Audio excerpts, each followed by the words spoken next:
people would try to do everything and they could barely do that. So I started calling that fear of missing out, or FOMO. How do you come up with the term or the phrase or the idea FOMO?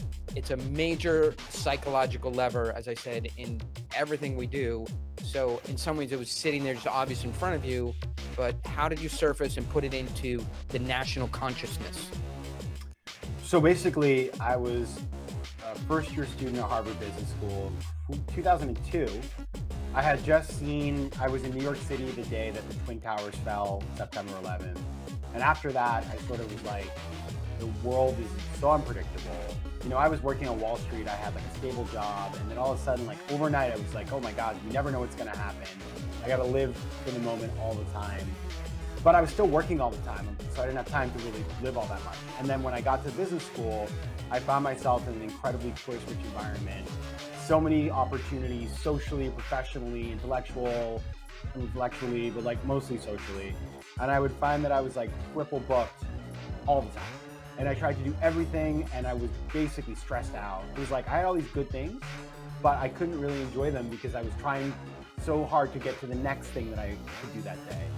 And I realized it wasn't just me, it was all of my friends. And we had not just had 9/11, but a lot of us have worked in the tech sector, which blew up in 2000, 2001. So we saw our livelihoods disappear, like we've all lost a lot of money. So it's kind of like a little bit like right now where you're like, the world's kind of screwed up. I gotta live for every moment.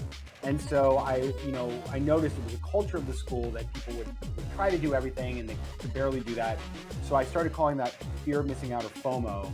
And I wrote an article way back in 2003 in the school newspaper, 2004, in the school newspaper, called Social Theory at HBS, McGinnis Two FOs, all about FOMO, and another FO I invented called FOBO. Well, I think I just heard the introduction, or the trailer for the movie Blow, right? Oh, hey, where are we gonna put this money? I don't know. Stack it in the fucking laundry room, right? I'm so bored. I got laid 3 times yesterday by some recent graduates from Harvard Law School, and I don't know. I'm on the board of Microsoft. I don't really want to do. So target-rich environment, a lot coming at you. New York City. Be careful what you ask for, because you might just get it. If you're planning to become a deal maker at this level, make sure to join the Daily Dealmaker. We get into one little piece of this daily, and so you're just stacking and stacking and stacking these tools and tactics and strategies until they come out of you as naturally as they come out of me and the people that I work with. Add the tips, tools, strategies, tactics a little bit every day, and by the end of a year, you'll be a totally different, new, improved person and a very strong deal maker.